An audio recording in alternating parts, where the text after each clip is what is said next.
Baik, kita tengok lagi. Satu lagi. Bagi faham sikit cukup. Pendek-pendek kuliah pendek tak apa. Yang penting konten Konten dia tu mantap. Konten dia tu kita jelas.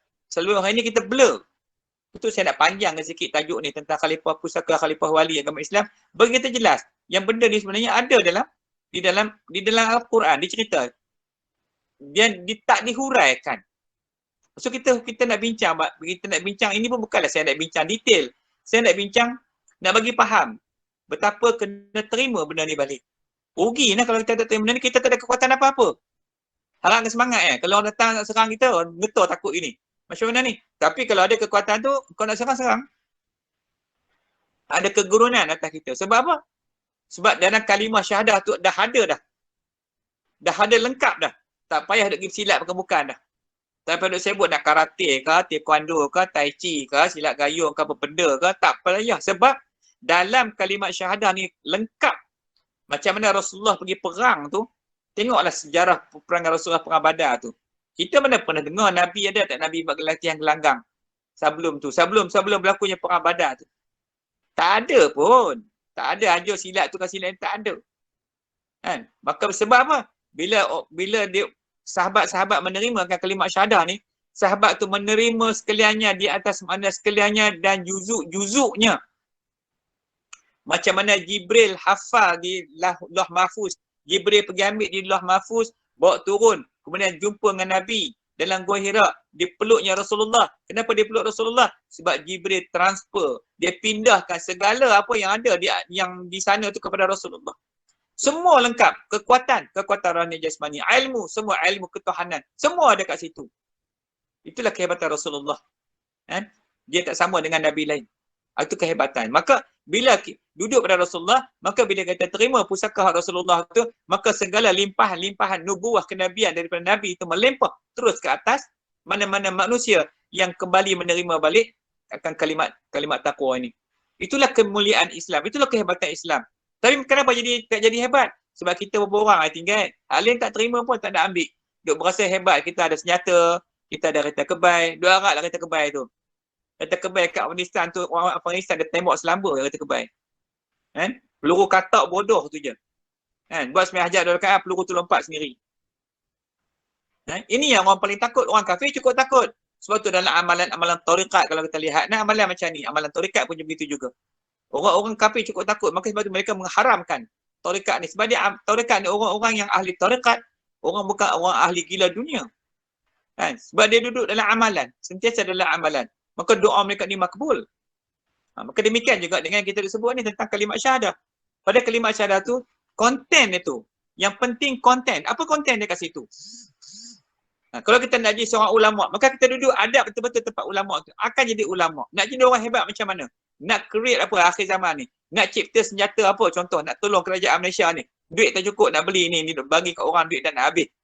Kita cipta reka. Kita menghadap Allah sungguh-sungguh. Kita minta Allah akan campur hidayah untuk kita. Mereka cipta. Apa lagi kita nak? Cuma kerajaan kita masalah, dia tak nak berkawan dengan kita. Itu susah sikit. Tak ada komisen. Kita tak boleh bagi komisen. Macam itu. Itu susah. Jadi payah.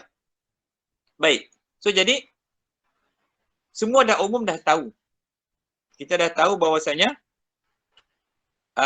kalimat taqwa ini adalah kalimat tauhid. Okey.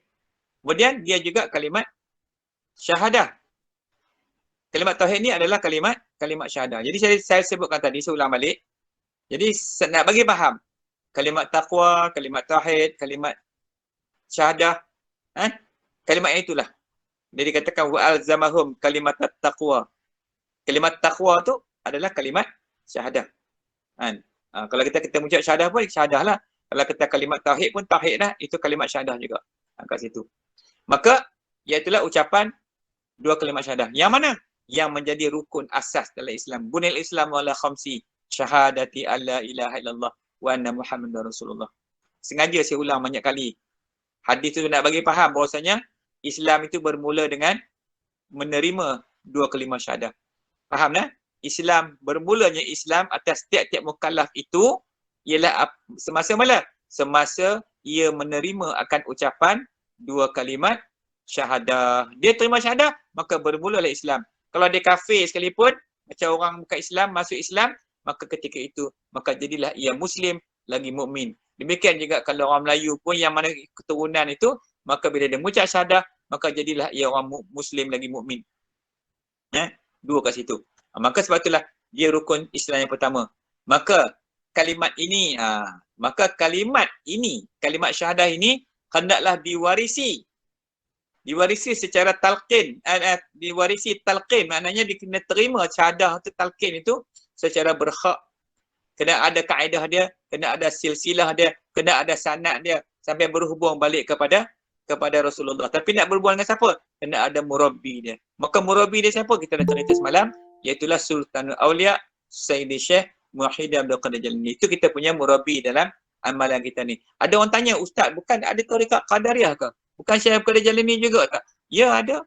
Sebab tu mereka mengambil akan zikir-zikir dan aurat dan ahzab dia yang dibaca dalam tarekat Qadariyah tu.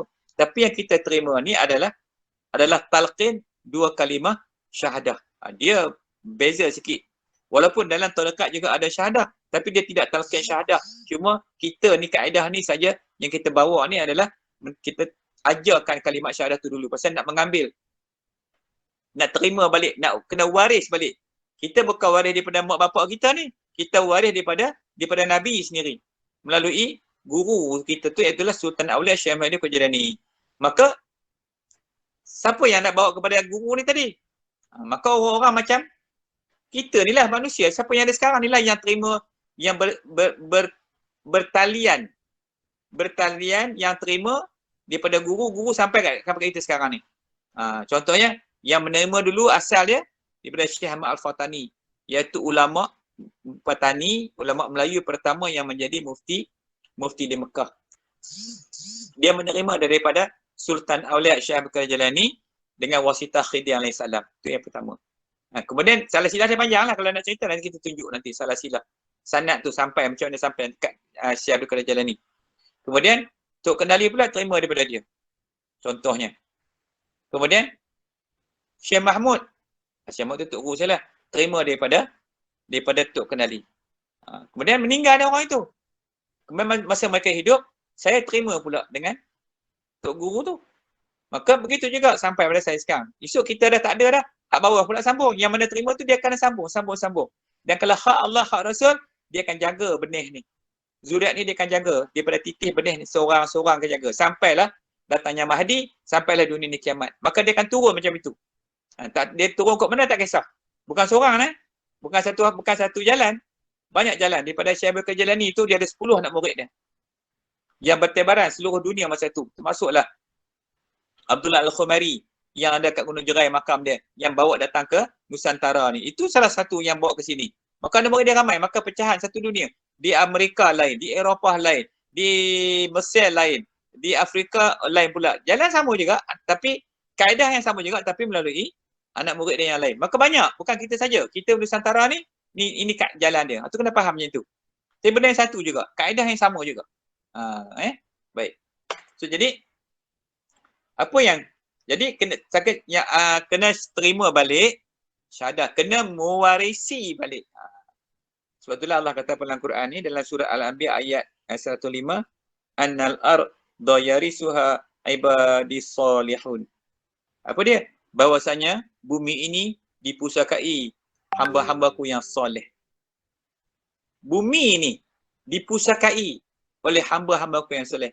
Maknanya mana rupa yang soleh? Macam mana dimaksudkan orang yang soleh? Yang mempusakai, yang memiliki akan kalimat taqwa, kalimat tauhid, kalimat syahadah. Hak lain, hak tak nak ikut tu, lantak gilah ke dema. Dia buat macam mana perkataan nak ikut? Dia nak jadi halagu dia. Dia nak ikut nafsu dia. Nafsu dia kata dia nak ikut akal dia. Akal dia hebat. Dia pandai, dia master. Dia ada PhD. Oh, boleh macam ni, master of ni, PhD of ni. Lantak engkau lah, kau nak ikut akal tu. Dia bergantung kepada tahsinul aqli. Dia bergantung dengan kekuatan akal dia. Bukan dia nak bergantung dengan Allah Ta'ala. Maka itulah yang jadi binasa kepada manusia. Maka kita kena usaha dah kembali balik ke tempat asal kita, dan dalam masa yang sama, kerja ni kerja dakwah. Jangan kita marah ke orang. Jangan kita kata ke orang yang tak ambil itu, kamu ni macam tu, jangan. Kita kena buat macam Nabi. Nabi ni, Dia ajak semua manusia. Dia tak kira siapa pun dia akan ajak balik. Kita macam itulah kerja kita. Jangan duk marah. Kerja pendakwah ni bukan boleh marah ke orang. Orang kata apa pun kita diam je. Dan kita doa mudah-mudahan Allah tukar hati dia tu.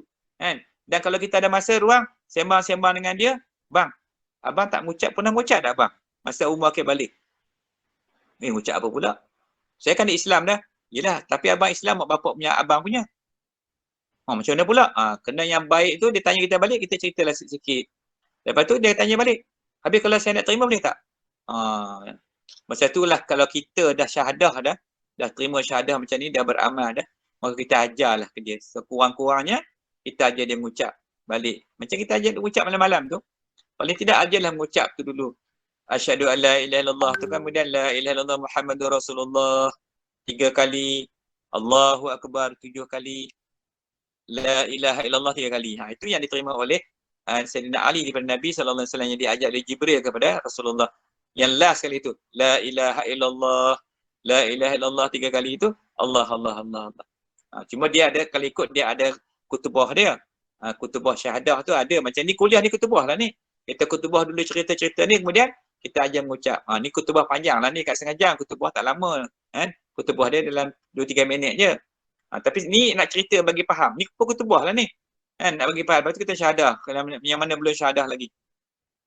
Okey. Baik dah. So jadi saya rasa kita nak mula memahami kedudukan tentang kenapa kena mewarisi syahadah tu daripada Rasulullah. Pasal di situlah mengandungi satu kekuatan yang sangat hebat. Sebab orang yang menerima 2 kalimat syahadah ni, dia akan dilimpahi oleh nubuwah kenabian. Nur tu, cahaya kenabian tu akan melempah masuk ke dalam diri jiwa dia tu dengan ikut syahadah tu. Walaupun dapat kat kita tu nampak sikit, tapi hak sikit tu lebih baik lagi daripada hak lain. Sebab ni hak Nabi. Sikit pun hak Nabi. Kalau kita ujung kuku tu pun hak Nabi. Daripada tak ada langsung hak Nabi. Kalau kita nak mempertahankan Islam kauni, Muslim kauni bukan Islam, sorry. Muslim kauni ataupun mukmin kauni, semua hak keturunan bapak kita. Yang tu tak lagi ke mana? Yang itu bukan dia. Okey. Yang kita nak ni adalah kita sendiri mengucap. Itu baru betul. Kita niat, kita mengucap sendiri, itu yang Nabi sebut. Iman itu 3. Iqrar bil lisan, tasdiq bil qalbi, wa amalan bil arkan. Mana ada cerita tentang keturunan mak bapak? Tak ada. Kena sendiri mengucap. Kena mengucap sendiri. Kena syahadah sendiri. Kita sendiri kena niat. Kalau anak kita akhir balik pun pernah pesan. Abang, kakak, kejap lagi abang ni nak terima syahadah ni. Ingat elok niat tau. Niat terima syahadah tu kan. Terima syahadah yang fardu atas diri sekali seumur hidup. Niat macam tu. Sebab tu benda ni rumit. Sebab tu kita kena mengaji. Tapi alhamdulillah dengan sebab COVID ni, kita dapat peluang mengaji. Kalau tidak, saya pun tak boleh nak ceramah tiap malam macam ni. Ada masa post ngaji lah macam kuliah tapi orang tak nak baca. Kita kuliah senang macam ni bagi faham sikit. Okey, sikit lagi, satu slide lagi. Ringkas-ringkas jadilah bagi faham.